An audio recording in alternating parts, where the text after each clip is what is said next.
The land began in the book that we're going to read and start tonight, Sefer Yehoshua. The 5 books that we learned about already, and that we read every year throughout the parshas of the week, that's the story. But as we discussed and highlighted, we don't make it to the land at the end of the Chumash. Moshe Rabbeinu dies on the cusp of our entry into the land, and that's a certain segment of our history of a development of a people. That happens, and now we're ready to go in. The connection to the land, which was so much a part of the story, all the promises to Avram and to Yitzchak and to Yaakov, and then over and over again repeated, is going to begin with our book tonight. And as we'll see, we'll start with the very first quote from the Gemara Maseches Nedarim. We'll get back to the finisher's point that I'm in the middle of right now. The Gemara says on the box in the top of page 1, the Gemara quotes the name of Rav, the name of Reb Chanina, had they not sinned, Ilmole Chatu Yisrael, had the Jewish people not sinned, only the 5 books of the Torah and the book of Yehoshua would have been given to the Jewish people. The book that we're about to read tonight would be included in a much abridged version of Tanach, and that would be it. It would be 6 books, 5 books of the Chumash, 1 book of the Navi. And what's so special about Yehoshua that this would be the 1 book of the Navi that would be included beyond just the 5 books of Moshe? Says the Gemara, because it is the record of the arrangement of the boundaries of Eretz Yisrael. This is the book that's going to bring us into the land, and you can't finish on the cusp of the land. You have to, even though we spoke about how important it was that the Chumash actually does finish before we complete the story, but then we need Sefer Yehoshua to bring us into the land. What's the source, the Gemara asks, that we really only had Sefer Yehoshua and we would have stopped there? So the Gemara quotes a pasuk from Sefer Koheles, for with much wisdom is much anger. For with much wisdom is much anger. Meaning to say, the Gemara says, that the wealth of wisdom found in the books of the Tanach, the books of the prophets, all the books of the writings, which we're going to learn about, all of that wisdom came about because the Jewish people aroused much anger through their sins. And had we not sinned, we would have had the book of Yehoshua, we would have entered into the land and entered into a period of Jewish history, and that would have been it. Because of the constant sinning of the Jewish people, we ended up with a lot more books. Another 18 additional books are given to the Jewish people, included in that much wisdom, but it was all that anger that aroused all of that wisdom, which gives us a point to make one more point before we go on, which is, what is the role of the prophet? What is the role of the Navi? And this Gemara is a little bit of an insight. Very often we think of the concept of a prophet as someone who tells the future.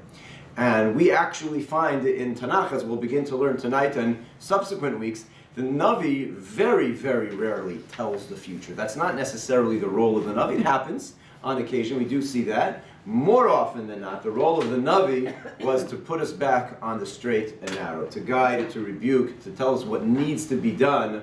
And that was his role, to get us where we need to be. And his words, the words of the Navi, are timeless. We continue to read them every Shabbos in our Haftorah. They are the words of reminding us of who we are and what we need to be, and that is what we see here in the beginning of our story.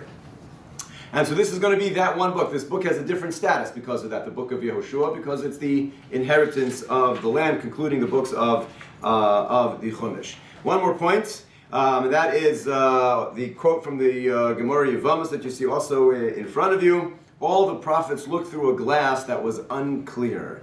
Moshe Rabbeinu looked through a clear glass, an aspaklaria hami'ira. And the sages use that to describe, as we now shift out of the 5 books of Moshe into the book of the prophets, there's a fundamental difference in the type of book that we have.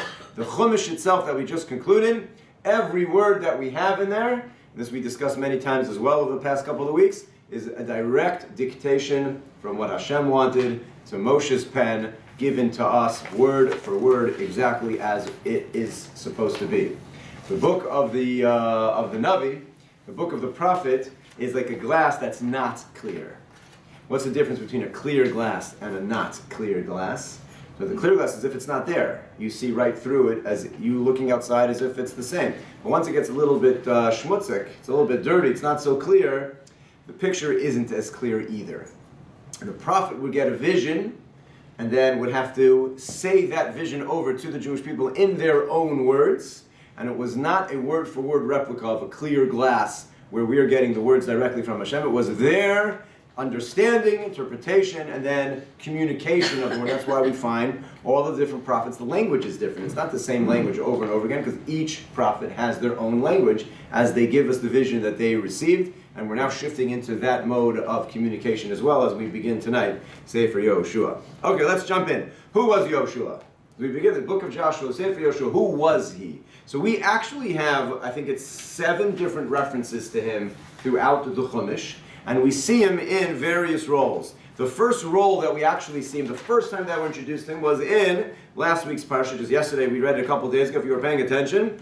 Right when the Jews leave Mitzrayim, as they leave Mitzrayim, at the end of the parsha last week, we read about Milchemes Amalek. We were attacked by Amalek on the way out of Mitzrayim, and the pasuk says, it's source number 1 in your box, Amalek came and fought with Yisrael in Refidim, and Moshe says to Yehoshua, Bachar lanu anashim v'tzei lachem im Amalek. Moshe says to Yehoshua, go choose for us soldiers and warriors, and go fight Amalek. First time we're introduced to Yehoshua. So in what role are we introduced to him? This very first time we come across him, we read that pasuk and we're like, yeah, we know Yehoshua, as if we've seen him a bunch of times already. This is the first time Moshe, or we're introduced to him as a military leader. He's the warrior. He's in charge of the army. Moshe turns to Yehoshua and says, go fight Amalek for us. We're then going to find, in not this week's parsha, but in the week after that, we're going to find a number of other references to Yehoshua, and that is as Moshe's personal student, as his trusted student. Just to quickly run through some of the references that we have, who he is before we actually get. He's the only Navi, of course, where we actually have a reference to him in the Chumash, and then as a Navi. All the other Navim are going to come later. They weren't quoted, or they're not referenced at all in the Chumash. By the time the later prophets come along, we're first introduced to them in their book.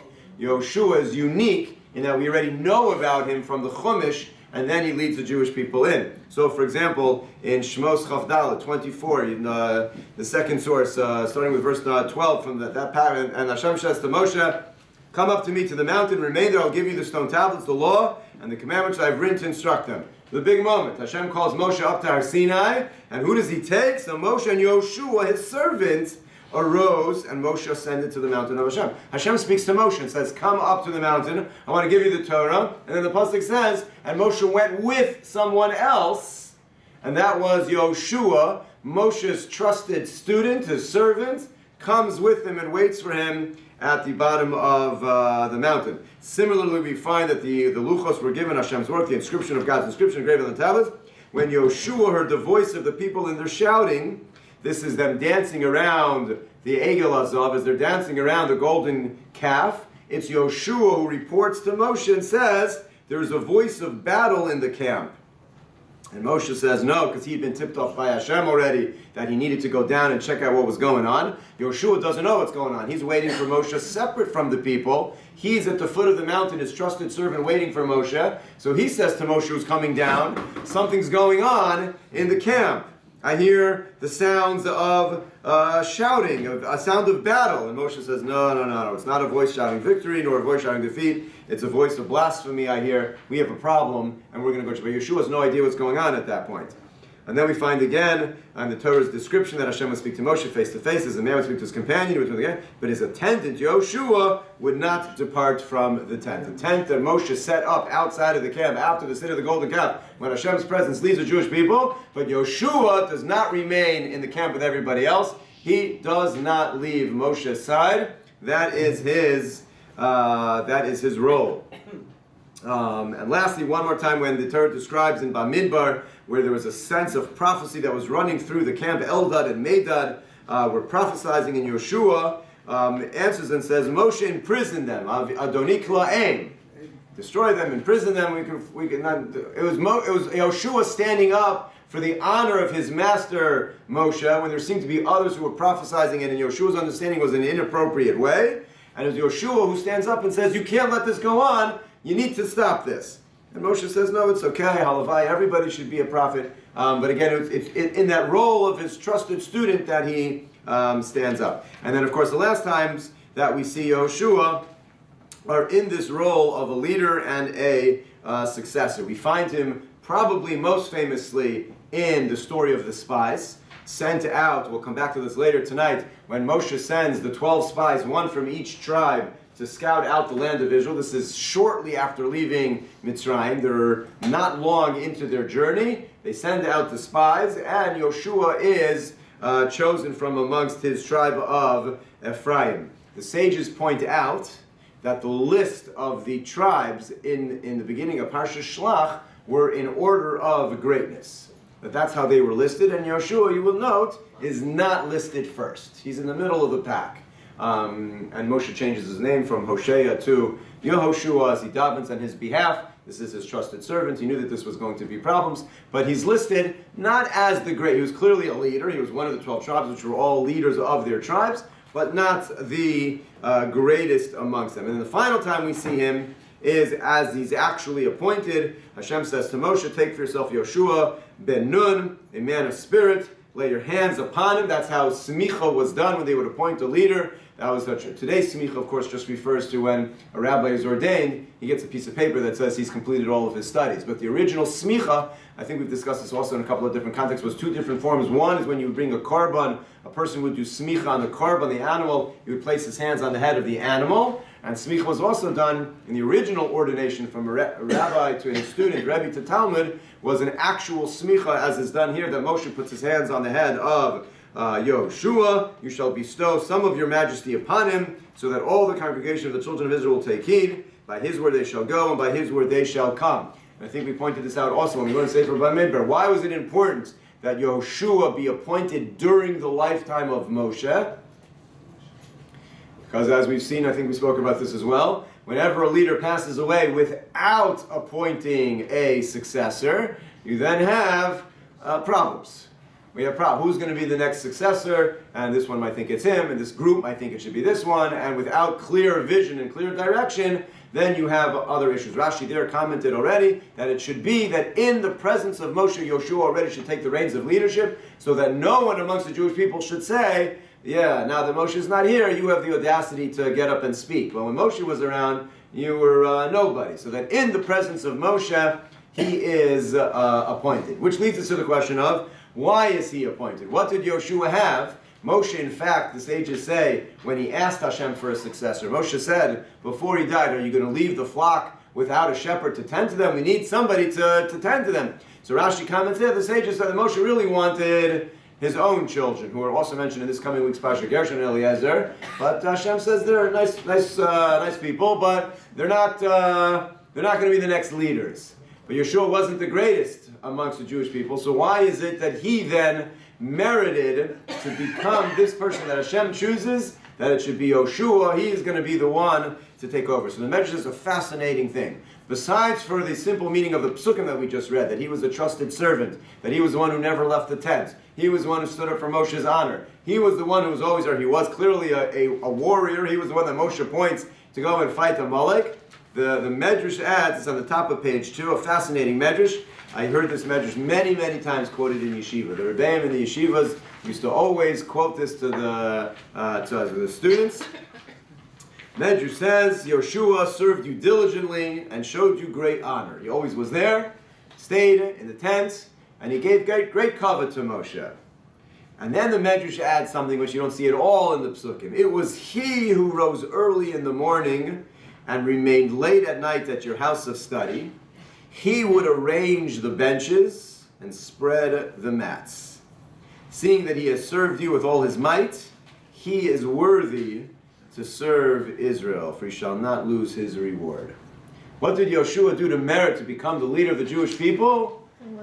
He was the one who made sure that when all the masses would come for the shiur, that they had chairs set up. And that when everybody ran home afterwards, that they were all put away. And that the lights were turned off and the floor was swept, so that the next day when the students would come back, it was set. He was misharis. He served the Jewish people to make sure that everything was ready late at night and early in the morning. And that trait, not being the greatest scholar, of which he was not being necessarily the wisest, the richest, the strongest, what makes a leader was the one who was ready to sacrifice himself early in the morning and late at night to make sure that everything was in order. Mundane, practical, simple things.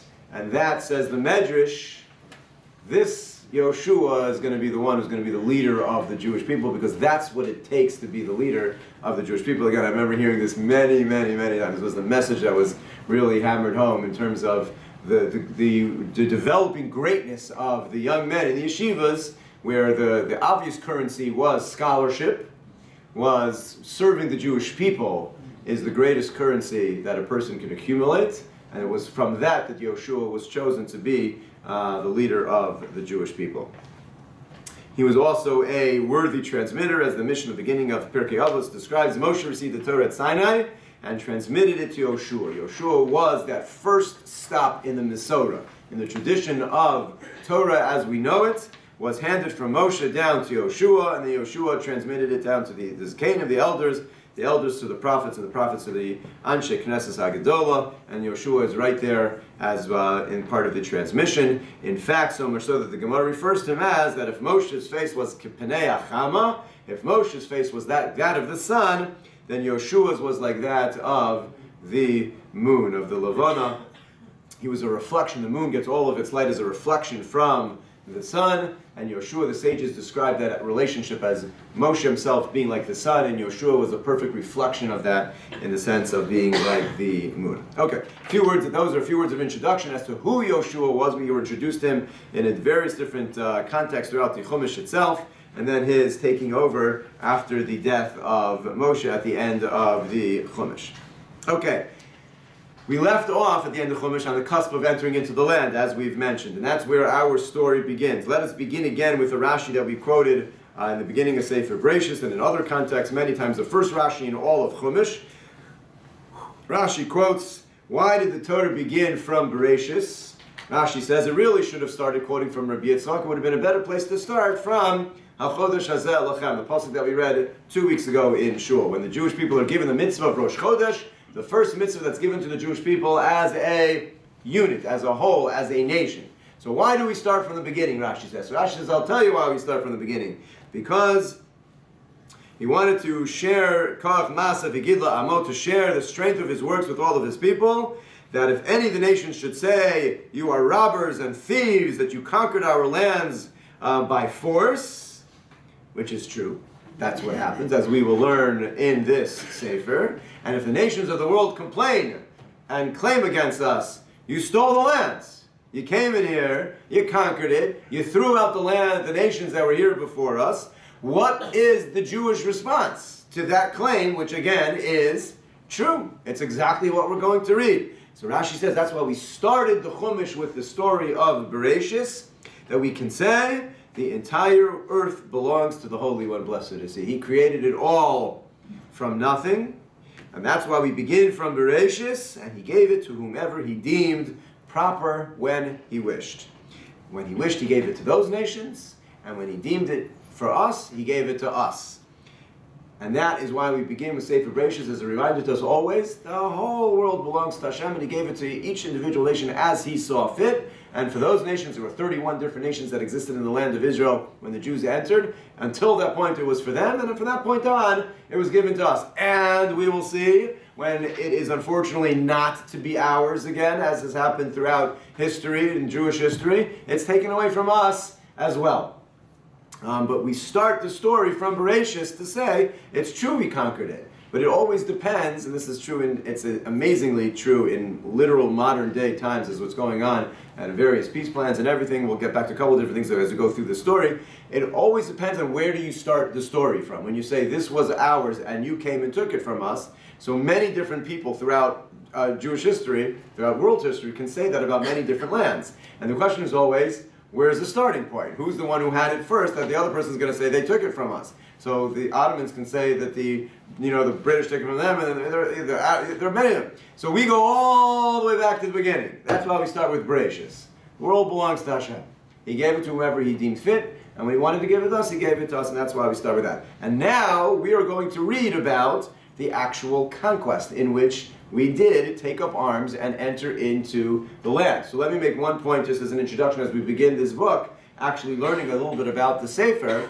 As we enter into the land, technically speaking, there were, I could come up with two very simple approaches, I'm sure there are many, many others, as to how we could have inherited the land. Let's just put us again back in context. Avram, Yitzchak, and Yaakov were in the land of Canaan. Avram is asked to go to the land of Canaan, and then they leave, they go down to Mitzrayim, all the servitude, the 10 plagues, the splitting of the sea, we're on our way back home. All the reasons why that had to happen we're leaving aside, the Jewish people are on their way back home. How could they have entered back in? There are two broad stroke approaches that we could have had as we entered back in. One would be, all the nations of the world will miraculously say, oh, you're coming home. Bruchim habayim. We were so happy to be here to occupy this land until you were ready to take it. And thank you very much. We're going to exit stage left. And however that could have happened, it could have happened because there was a plague that kicked them out, there could have been famine, they could have done it out of the goodness of their heart. In any manner, it could have been done, again, coming out of the 10 plagues and the splitting of the sea, it would not have been out of the ordinary for one more miracle to clear out the land of Israel and the Jews to march home triumphantly as such, yeah? That's one way that it could have happened. Or it could have happened more along the lines of what did happen, which was war, arms, casualties, battles, strategy, spies. That's what actually happens. What is the lesson to be learned from the fact that that is how we conquered, settled, and took the land? As we leave the cocoon of the desert, a cocoon in which the man fell from heaven to supply us with food and a miraculous well of water followed us along, and we literally had this existence which was a utopia if there ever was one, and now we enter into the land of Israel where we're going to harvest and plow, and we're going to have to plant and go through all the things of setting up a government and an army and a system and live life, and the first thing that we do is actually take up arms, and we have to fight to conquer the land, one city at a time, as we'll see, is what actually takes place. And it is a point just worth noting that that's the way that it happens. The Maral points out that Rashi in Chumash mentions that when Moshe goes over the story of the spies, he goes over it again. It happens in Sefer Bamidbar, then he tells the story over again in Sefer Devarim. When he tells it over the second time, he says it in a way which implies, if you wouldn't have sent these spies, we would have just gone straight into the land, Rashi says, without even needing to take up arms. It would have happened miraculously. We would have just gone straight in. But you decided to send the spies.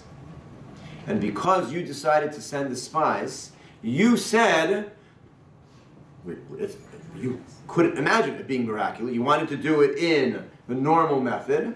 So Rashi says, okay, if that's the way you want it to be, you want it to be through the normal method, it's going to be through the normal method. You're going to take up arms, and you're going to have battles, and you're going to have to fight for it. But it didn't have to be that way, except that you made it that way because you didn't think it could have happened otherwise. And Maral develops a whole approach to that, which he mentions in a couple of other places, in terms of Hashem responds to us and the divine intervention that we're worthy of based on what we think could happen in the realm of possibility. And when we limit that, it's okay, if you want to deal with it in the world of the natural, it'll happen in the world of the natural. But anyway, that is what eventually happens after the 40 years in the desert, in that we have to now fight and conquer the entire land. Let's take a look at the opening parak. I'm going to give you 2 minutes. It's on the bottom of page 2. This is the opening verses, the opening 9 psukim in Sefer Yehoshua. Read them through, and then after a minute we will you'll share some things that jump out at you about what's significant about this opening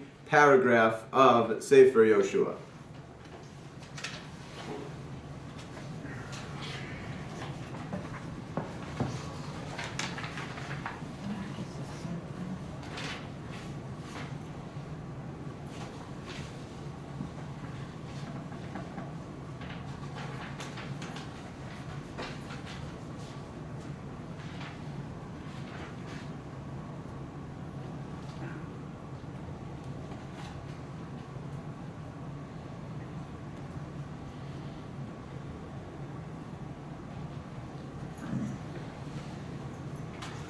Okay, thoughts, comments, what jumps out at you? First, you haven't explained at the beginning why God didn't decide to do it miraculously. Why he just didn't give it to because they us. sent the spies. Rashi, because they sent the spies. In other words, Yeah, but he didn't offer to give it before. He just. well, they were going. They were on their way, and they would have just taken it. But that was 40 years in the past already. In other words, that could have happened 40 years prior. And part of the result of the sin of the spies is now they're going to deal with it in a more natural way. They're going to have to fight and they're going to have to conquer it, which is what they eventually do. What jumps out in this paragraph? What are some comments, thoughts? Be strong and have courage. We find the phrase I think it's 3 different times, in which in Hashem's opening dialogue, this is the first time that Hashem speaks to Yehoshua, at least that we're told about. Hashem says to him 3 times, Chazak ve'emat, be strong and have courage, which is, I guess, sort of what the leader of the Jewish people needs to be told in terms of be strong. Chazak ve'emat is going to take a lot of strength and a lot of courage as you take over the leadership. Good, what else? How is Moshe referred to as? An Eved Hashem. Twice in the first two verses here, when Hashem speaks to Yehoshua and references the previous leader, the title that Moshe is given is an Eved Hashem. The highest title that a person can achieve, to be a servant of Hashem. We will see in the very last verses of the book, 24 chapters from now, Yehoshua will die and will also be described as an Eved Hashem, as a servant of Hashem. At the end of his life, he also gets that same title as his master, as his teacher, Moshe does from the beginning of the book. What else is of note in this paragraph? Yehoshua is very worried. Meaning it because he needs to be strengthened, that's why you assume he's worried, because who do you need to give strength and courage to? Somebody who is... You haven't seen it with Moshe. Who is worried. I think Moshe says it many times. Moshe, you saw refusal, 5 refusal to take it, but you haven't seen any moment as such. Where he was concerned that they wouldn't be victorious in a battle. Okay. Yes. What else? New. That Moses has God's backing, and that you, Yehoshua, will have the same backing. Excellent. Hashem highlights, because imagine again, you're one of the Jews at this stage in Jewish history. Now, by definition, if you're still alive, that means you survived the deserts, and you're from the new generation that did not experience Yetzias Mitzrayim. Maybe you were very young, because we know all the men between 20 and 60 died in the 40 years. So it's possible not just possible, there were some who were under 20, and who now would be in their 40s, 50s, and 60s, who survived as children. Some of whom would have more memories than others. Those who were closer to 60 and were 17, 18, 19 probably remembered it a little bit. Those who were 42 and 43, little babies, probably not. But the majority of the Jewish people is a new generation that was either too young to remember or wasn't there at all. And all that they've known is Moshe as their leader. Moshe was not just Stam, a leader. Moshe was Moshe Rabbeinu, and now Moshe is not with them. And Hashem says to him, I want you to know, in the same way that I was with Moshe, I'm going to be with you as we enter into this new phase. We leave the desert, the cocoon of the desert, and we enter into the land. I will be with you like I was with Moshe. Yeah. And when I read it, to me it's not about the military aspect. He sort of says, Moses commanded you to do certain things. Don't go to the left or the right. I'll make you strong and give you courage, because the Jewish people are going to try to go to the left and the right. And that's what I think he's telling Yehoshua.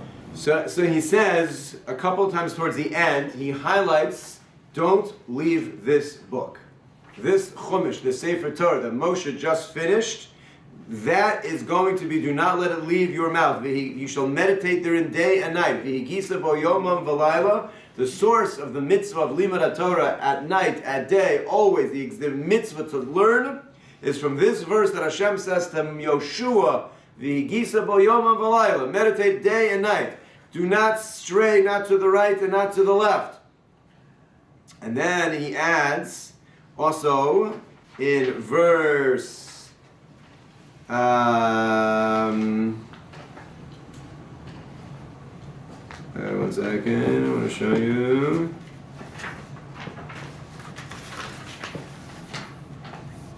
Yeah, verse 5, excuse me. So after giving the boundaries of the land, all the places where the soles of your feet will tread, I'll give it to you. 5, no man shall stand up before you all the days of your life. As I was with Moshe, so will I be with you, and not weaken my grasp. That nothing will stand up before you. As long as you do not leave this book, do not stray, no one will stand before you. You're going to come, you're going to conquer, and you will be okay. Now that theme is introduced right here in the beginning, because we're going to come back to this. Every single book of the Navi that we're going to study together, the Jews are indeed going to stray, and someone will stand up against us. It might be the Philistines, it might be the Assyrians, it'll be a series of different nations that will cause the Jews trouble, but the pattern is always the same. Where does the problem start? The problem always starts, the Navi says, with us.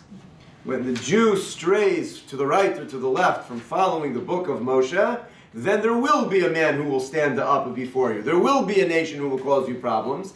And, as we'll see the pattern again over and over again, it is a mistake, the Navi says, to blame that nation and to say, that's where the problem is. It's the Greeks, it's the Assyrians, it's the Philistines, whoever it may be. That's not the problem. That happens to be the rod that's in the hands of Hashem, so to speak, to remind us that we've strayed from the path. But as long as we're doing what's right, no man shall stand before you, says Yehoshua, and we'll see this over and over and over again till our days, where it's a lot more convenient, a lot easier for us to blame them out there for our problems. If only the world would see this. If only the world would realize that, and we would have. We're still in exile because we haven't fixed ourselves. And as long as we're still in exile because we haven't fixed ourselves, then yes, as Yehoshua says, there will be other nations that will stand against you. And it's always, always this pattern of it starts with us, and if we do what we need to do, everything will be smooth. Yeah? He gets an amazing promise, an amazing encouragement by Hashem. I'm jumping ahead. What percentage of Eretz Israel was it really conquered by the Jews? According to the word. Or what were the borders No idea. described here? What was percentage? I don't know. Not a lot. I don't know what's the question? 60%. Could be. I don't know what to say. Yes or no? I have no idea. What's the question? I don't You're know. saying what, they didn't conquer all of it? I'm not. Sure they did not conquer. Okay, and therefore what? What's the question No. or comment? He is promised. כל מקום אשר תדרוך, כף רגלך שלך יהיה, and Bnei Israel did not. Actually, before he passes away, he comes and he gives a mission to the next generation to continue to conquer. So obviously something there They didn't finish. did not finish. Even with Bet HaMikdash, Eretz Yevusi, it's not conquered. Okay, let's begin the book.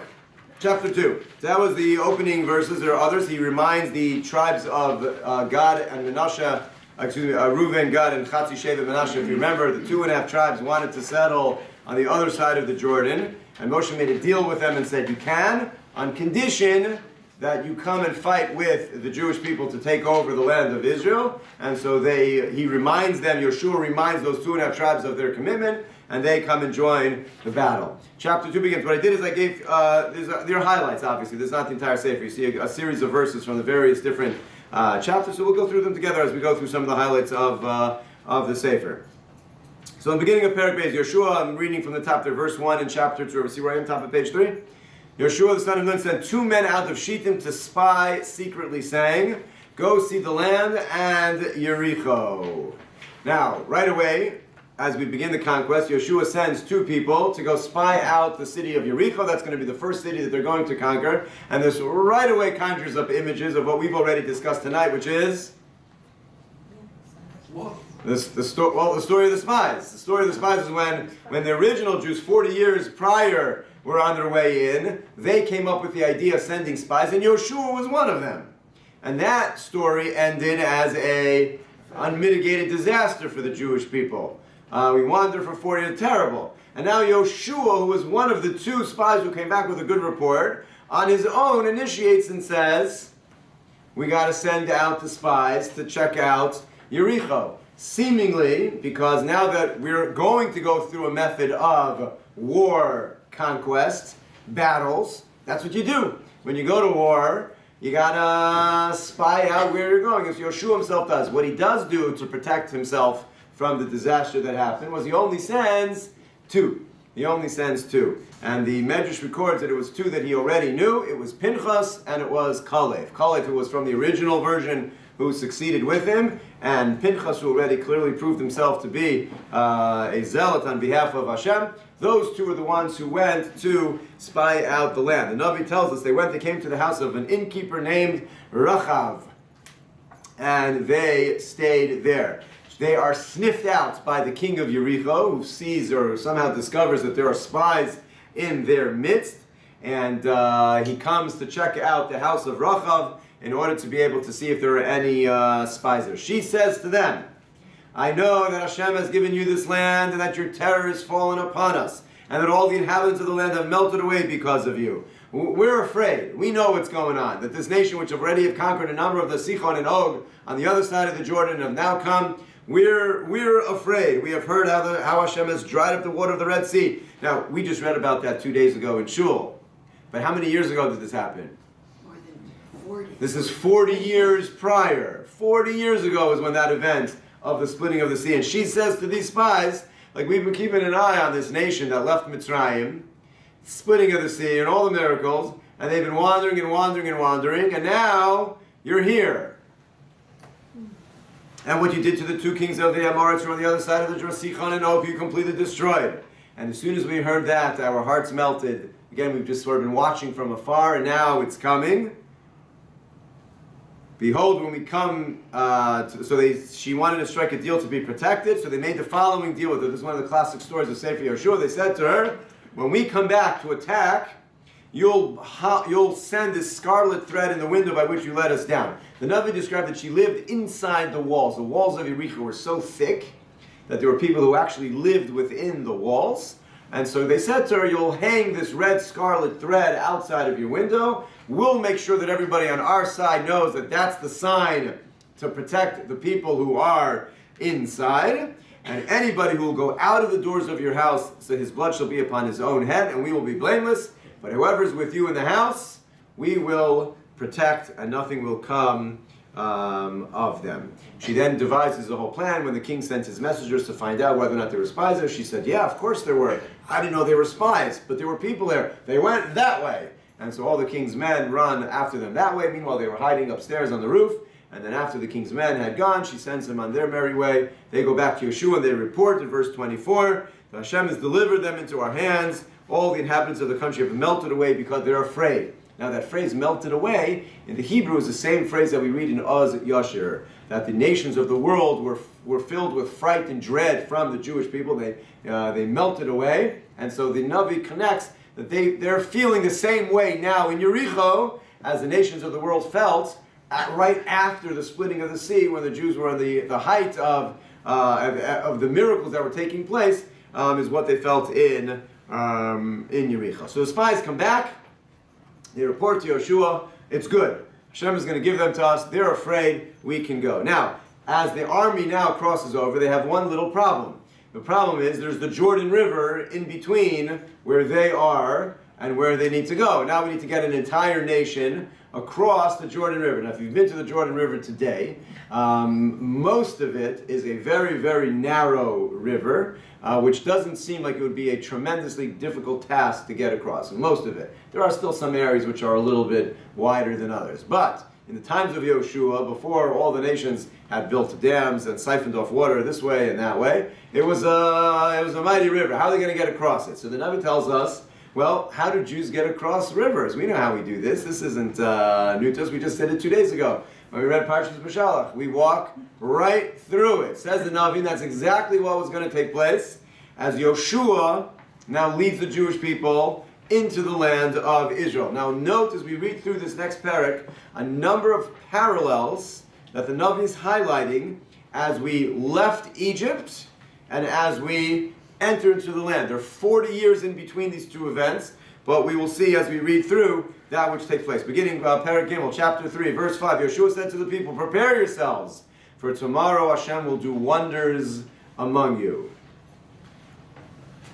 Yehoshua said to the Kohanim, to the priests, carry the ark, the Aron, which contained within it the luchos, both sets of luchos, the second set and the first set which had been broken, and you'll pass before the people. And they carried the ark, they carried the Aron, and they went before the people, and Hashem said to Yehoshua, this day I will begin to make you great in the eyes of all of Israel, that they may know that as I was with Moshe, so I will be with you. And Hashem states explicitly, what I'm about to do now is to connect that which happened to Moshe prior 40 years ago, so that the people know that as we enter into the land, I am with you.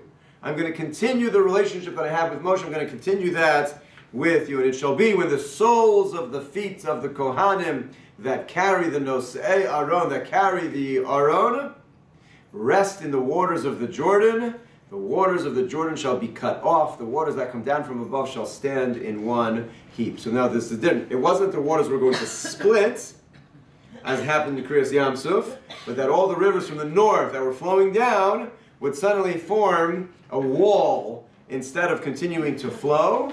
And so that now that all of that was dammed, so to speak, and would just stop where it is, the rest of the water will continue to flow down, and they'll be able to walk through the river. Which is what happens.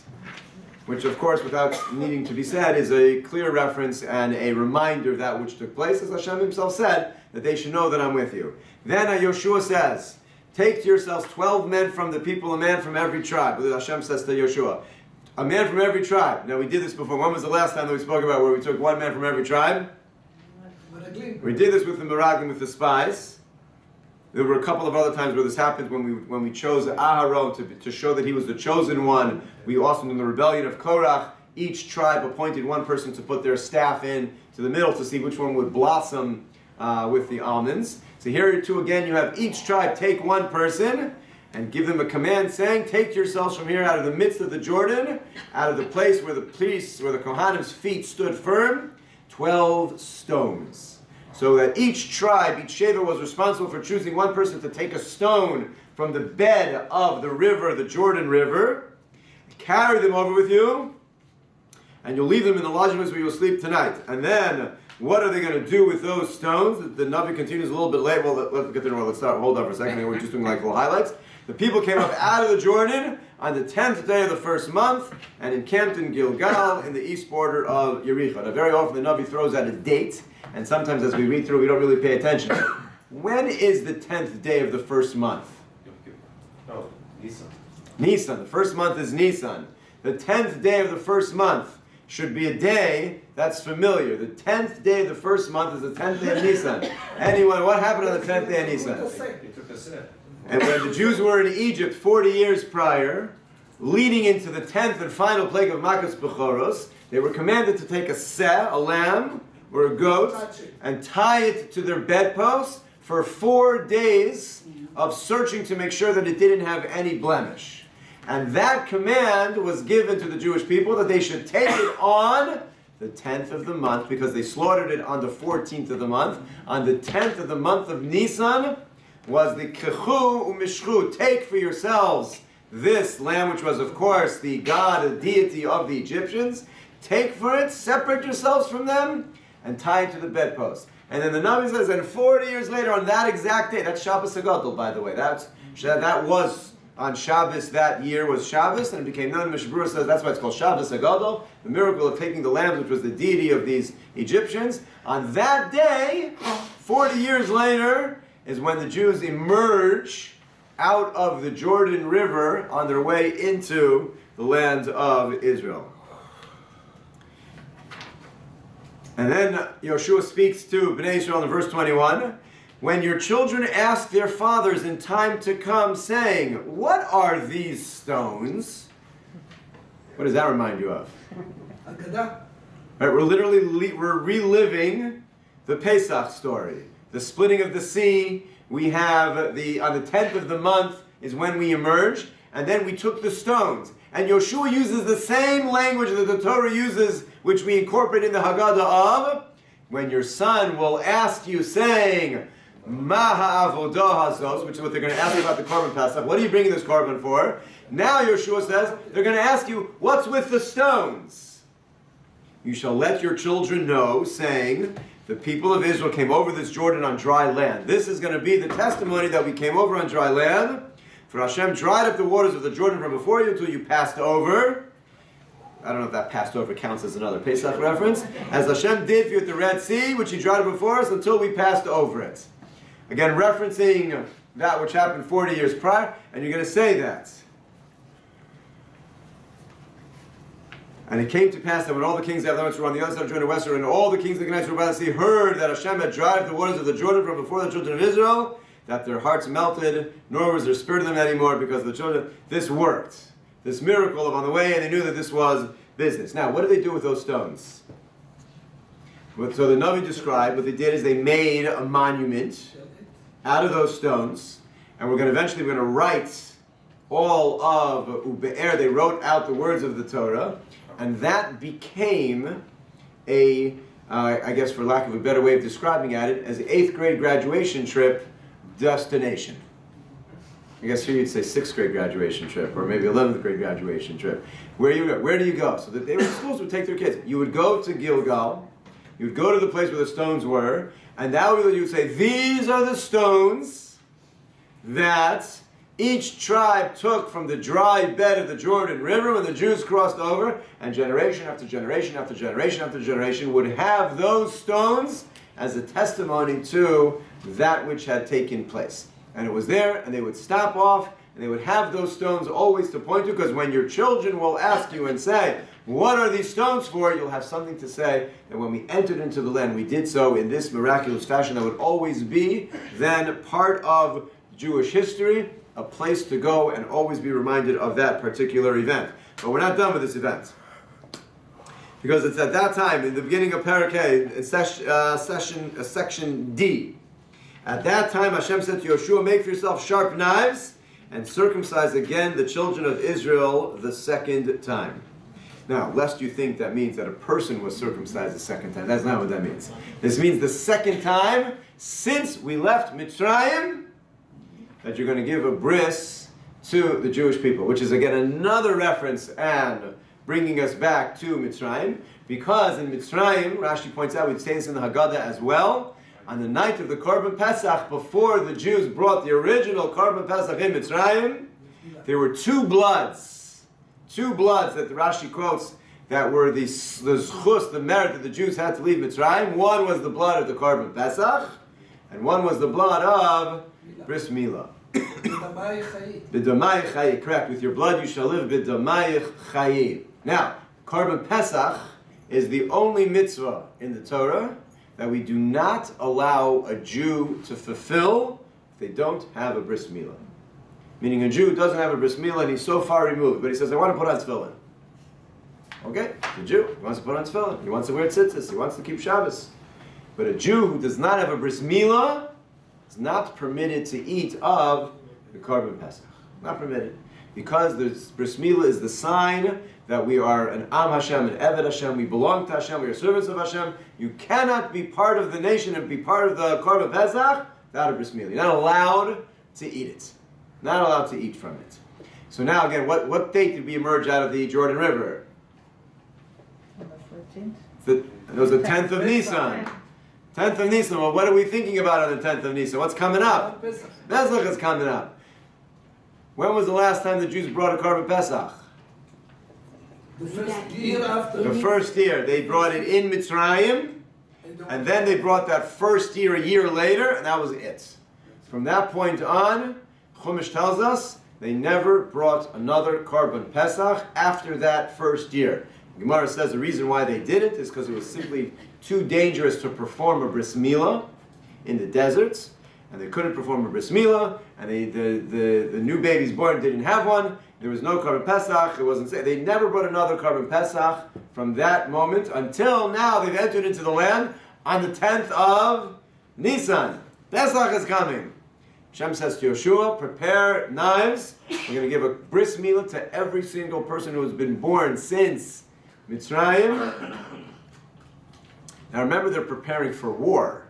They're about to attack Yericho. Probably not the first thing on their mind was bris milah, but that's what they do as they enter into the land. As the pasuk says in pasuk test, verse 9, Shem said to Yeshua, "This day I have rolled away the disgrace of Egypt from you, because since then there has not been a bris milah, there has not been a korban pesach." And he called the name of the place Gilgal. They encamped there, and they made the Passover sacrifice on the 14th day of the month in the evening in the plains of Yericho. So right outside Yericho, again, all the references to the original Yetzias Mitzrayim, the 10th of Nisan, the splitting of the sea, the bris milah, the bringing of the korban pesach. Your children are going to ask you, what's with the stones that you take out? And now they perform a bris milah, they perform their korban pesach as they're standing outside of Yericho. And then what happens the next day is Pesach, and they ate the grain of the land on the morrow of the Passover, unleavened cakes and parched grain on this very day. So what do they eat? They eat matzah. It's Pesach. Now, the most amazing thing, the pasuk then tells us, in the very next pasuk, and the man ceased on the morrow when they ate the grain of the land. Trivia question. Someone asks you, when did the man stop falling? So it was Pesach of their first year, which is a couple of days into the land. They still had man. They just got into the land. They had no food until they have a bris milah. They bring the korban pesach, and they're now 4 days into the land, and they take from whatever they bought their grain. They baked matzah. Then the man ceases to fall, and they ate the produce of the land of Canaan that year. So just think, the next time you want to kvetch about eating matzah, the first food that the Jews ate that wasn't man in the land of Israel, matzah on Pesach, as they entered into the land. So just like they left Mitzrayim Pesach time, obviously, they enter into the land Pesach 40 years later, they eat of the matzah, they bring the korban pesach, they have a bris milah, and there's no more man that will fall from amongst to the Jewish people. Of course, the Torah told us in the pasuk we read just 2 days ago that they saved a container of man, always to be able to see that which was there for them as they went through. Okay, we got to move. We got what to accomplish. So we're up to the conquest of Yericho. So the Torah describes Yericho as this massive city with a wall around it that was so thick. How are they going to conquer this city? So the Navi tells us Yericho had shut its gates and was barred because the children of Israel, they were afraid of the Jews. They didn't want to. No one went out and no one came in. They were quarantined, not because of disease, because the Jews were about to attack. So they shut the gates. No one went out. No one went in. How do you conquer that? So Hashem says to Yehoshua, no problem. You'll see I've given into your hand Yericho and its king, all of its mighty warriors. This is what you need to do. You're going to circle the city. All the men of war go around the city once, and that's it. So you can imagine all the soldiers inside Yericho. They're on guard. They're ready for battle. They're protected inside their city. And the Jewish nation, the army, goes around the city once, and then they go back to their tents. The warriors of Yericho wake up the next morning. They're on guard. They're ready. And the entire nation, the army of the Jews, they circle the entire city and go back to their tents. By the third day, maybe they kept half an eye on them. And by the fourth day, they were for sure bored and weren't even paying attention. 6 days, they go all around the city and do nothing else. The seventh day, says the Navi, verse 4, thus you shall do for 6 days, and 7 priests shall bear 7 trumpets of ram before the ark. On the 7th day you shall circle the city 7 times, and the priests shall blow with the trumpets. On day 7 they go around 7 times, 7 akafos, they blow with the trumpets, and it shall be that when they make a long blast, the people shall shout a great shout, and the wall of the city shall fall down in its place, and you'll just charge in. And that's what happens, except Yehoshua says that the city shall be consecrated. Meaning Yehoshua says, well, we're going to attack this is the first city. Everything in the city, just like we have many bikurim. We have the first. We have the bechor of the animal, the bechor of the first womb, from the mother's womb. The first fruits are dedicated to Hashem. Yehoshua says the first city is going to be dedicated to Hashem, and he makes all the spoils off limits to all of the people. He makes the people to remember the promise to protect Rachav, who had protected the two spies, and he says everything shall be destroyed. The city is going to be burnt with fire, and except for the silver, the gold, and the vessels of copper, we're going to use for the Mishkan, for the treasury of Hashem. And then in verse 26, he warned them and he said, "Cursed be the man who rises and builds the city." Yericho should always remain an unbuilt city as the remembrance of the first city that we conquered. And he puts a curse on the person who builds the city. With the loss of his firstborn, the person who tries to build the city will lay its foundation. And with the loss of his youngest son shall he set up its gates. The curses in the Navi are strong curses. And that is what happens, except verse 27 says, Hashem was with Yehoshua and his fame was throughout the entire land. But the children of Israel trespassed against the consecrated property. For Achan ben Carmi, the son of Zabdi, the son of Zerah, of the tribe of Yehuda, took of the consecrated property, and the anger of Hashem flared against the children of Israel. What is of note in this verse that we just read, the last one in the box on the top of the page, section E? I'll give you a hint. One person. Correct. How many people took? One. One. Achan. How does the Torah describe, as the Navi described it twice in this pasuk? Who sinned in the beginning of the pasuk? And the children of Israel trespassed against the consecrated property. And who does Hashem anger go against? Everyone. What's the message here? In this first moment, the Jews enter in, and it's no longer you're an individual, and if you do something, it's on your head. From this moment on, You're a nation. we are a nation. Kol Yisrael Arevin Zalazah, we are responsible for each other. And Nistaros Hashem Elokeinu, Vaniglos Lanu, Vanenu Anolam. We're responsible for each other. One Jew does something wrong, and the Navi describes it as the Jewish people did something wrong. And Hashem's anger was against the Jewish people.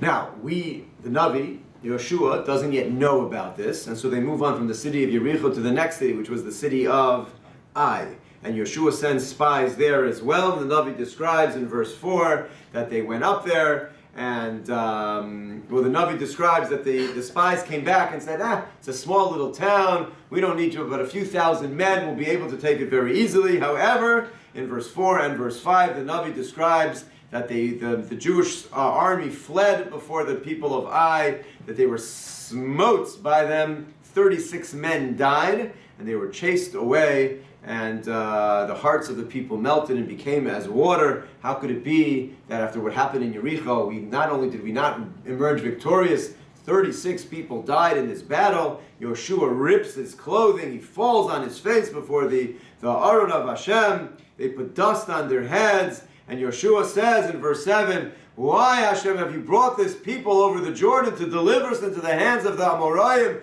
for us to perish? For the Canaanim and the inhabitants of the land are now going to hear, encircle us, cut off our name from the earth?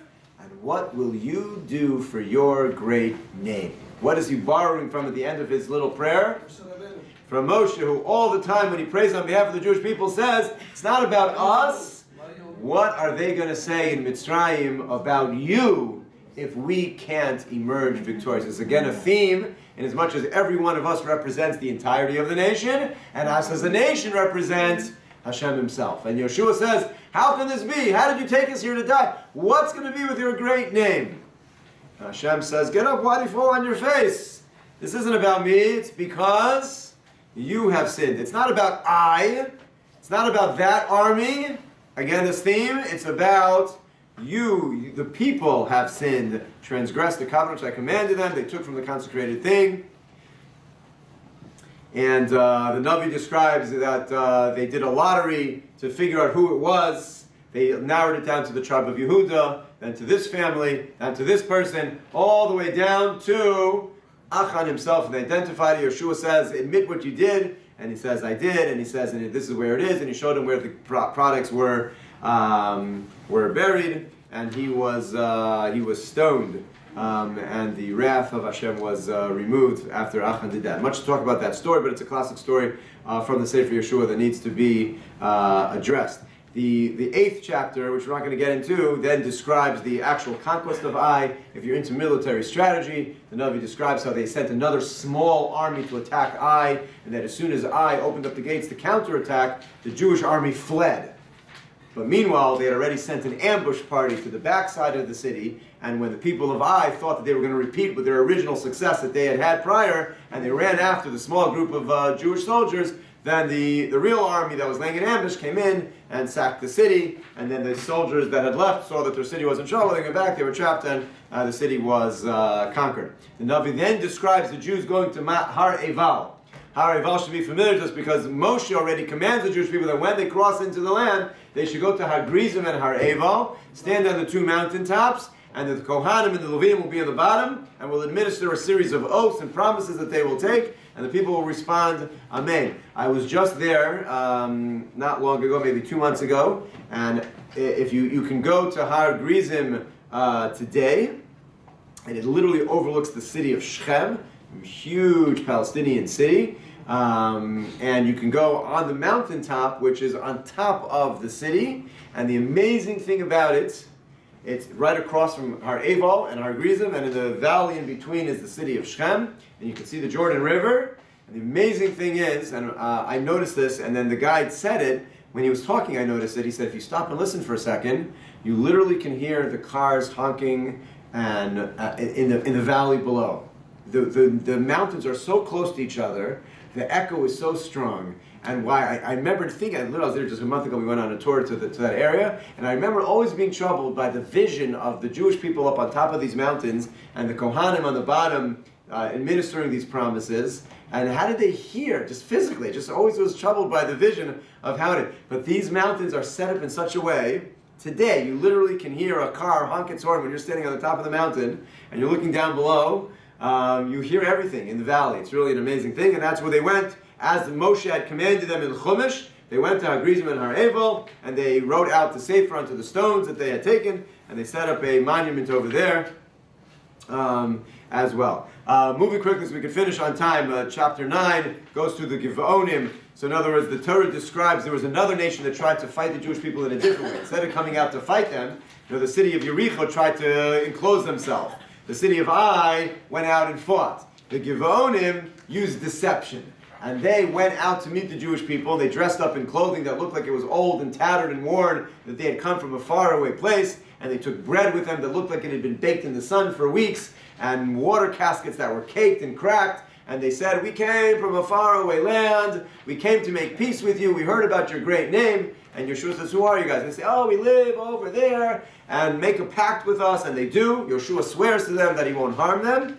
And then a few days later, they discover that this group of people were a bunch of frauds. They lived in the hilltop over there, and they were next in line to be conquered. But Yehoshua says, we swore to them that we weren't going to harm them, so we're going to make them into water carriers and wood choppers. And the Givonim forever became known in Jewish literature as slave wood choppers and water carriers, but they were not killed out because Yehoshua had sworn to them that he would not harm them, and that is what takes place. The Navi describes in chapter 10, Perek Yud, the southern conquest of the land. The reason why that is of great note is there were 5 different Amori kings who united to attack the Jewish people, and Yehoshua leads the defense, and then in his counterattack, daytime is ending, and he hasn't finished the counterattack. And so Yehoshua commands the sun, as I gave you in verse 12 on the bottom of the page, sun, he says, stand still upon Givoah and the moon in the valley of Ayalon.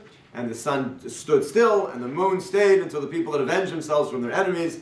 And that's written in the Sefer HaYashar, the Torah, that the sun stood still in the midst of the heaven. And so one of the miracles that's recorded in the Navi of that particular battle. I just want to highlight 1 or 2 more things as we finish up. And that is... you see chapter 11 is the northern conquest, and then there are many, many chapters, 8 chapters from Prakim Yud Beis to Yud Tes, 12 to 19, the division of the land. Literally, you read through the Navi, just this city went to this one, this city went to that one, as the land is divided amongst all of the tribes. The cities of refuge and the cities of the Kohanim are given out, and then he gives his farewell to the 2.5 tribes. And this is important. The 2.5 tribes spent 14 years, 7 years of conquest, and then 7 years of dividing up the land, and now it's time for them to go home. They promised that they would do so. They did. They gave 14 years, and now they went home. The Navi describes that when they went home, they set up an altar. They set up a monument on the other side of the Jordan River. And the Jews, the 9.5 tribes in the land of Israel proper, heard about this monument and went, to use a modern day phrase, they went ballistic. How can it be that they set up a monument? We have the Shiloh, the Mishkan, which we set up in Shiloh. That's where we serve Hashem. What's with this public monument on the other side of the Jordan? And they assumed it was a rebellion and a defection from the people. And the Navi describes in verse 11 in chapter 22, you see in the end there, in the middle of the page, the children of Israel heard, saying, behold, the children of Reuben and Gad and half the tribe of Manasseh built an altar on the other side, in the region of Jordan. And the children of Israel heard it, and the whole congregation of Israel assembled at Shiloh to go to war against them. They were ready to attack in a civil war, that they, 2.5 tribes, were ready to defect. And they were ready to take up arms and say, you're not allowed to do that. And they did one thing before attacking. They sent a messenger to ask, what's up? Great little lesson in that. Before unleashing the sword, they said, what's going on? And they gave the following brilliant response.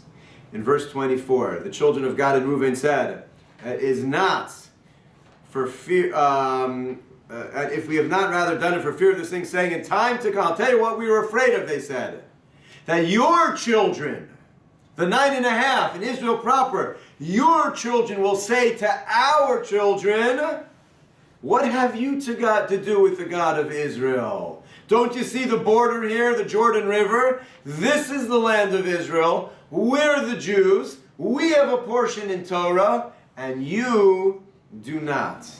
Ein lachem chelek. Ein lachem. You don't have a chelek of Torah. You don't have a chelek in the land.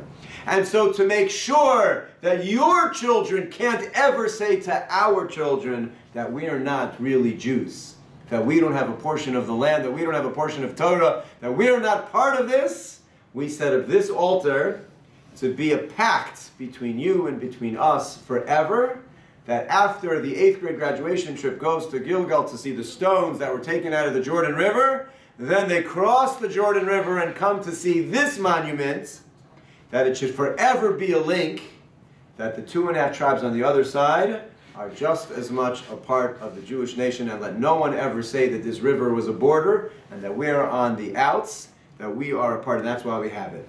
And that answer found favor in the eyes of the Jews. And in a beautiful little side note, the Navi says, who was the leader of the Kohanim at the time who accepted this answer? Pinchas ben Elazar. Pinchas ben Elazar, the zealot, who takes the spear and puts an end to a spiritual rebellion of illicit relationships in front of Moshe, the zealot who's about to go to war against the 2.5 tribes, when they ask what's going on and they say, this is to make sure that we stay together, Pinchas says, that's an appropriate response, and the pact was made that they have a chelek always amongst the Jewish people.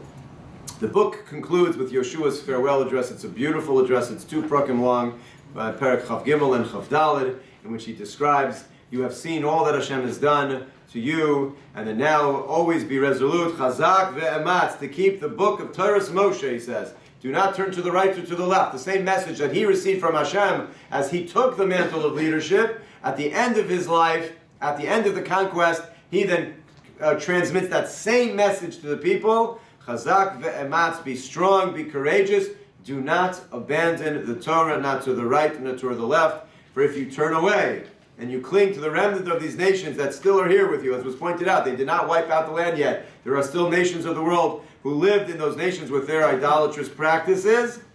If you remain with them and you intermarry them and you mingle with them, know of a certainty that Hashem will not drive these nations out before you anymore. There will be a snare and an obstacle. There will be a goad in your sides, a thorn in your eyes, until you get expelled from this good land. So make sure you do not mingle with them and you have to expel them from the land together with their idolatrous practices.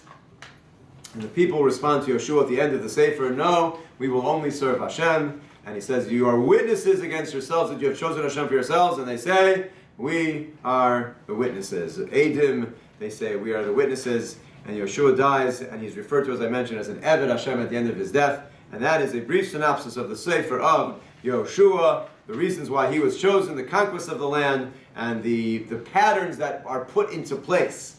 The physical need for war, for conquest, and the constant cycle that we will now pick up with of when you do not veer from the words of the Torah, nothing will stand before you and everything will go smoothly. And as soon as you veer to the right or to the left from the words of the Torah's Moshe, then you'll see the nations will come and cause you problems. And if you return, then they will always fall before you. And that is the pattern as we see as we enter into the land. And what should have been the end of the book of Tanach would have been right here as we now have settled, will now continue, because as we will begin in Sefer Shoftim, which again, not next week, but in 2 weeks' time, the Jews indeed go in their own ways and leave the ways of the Torah, and then we'll go through all of those various stories coming up. Okay, that is it for Yehoshua. Again, we thank Vir Mark Protection for sponsoring today's class, and there is Nashi outside for those who want to make a bracha in memory of Aryeh ben Mitzal, Zev Halevi, and Miriam, and we'll see you all next week.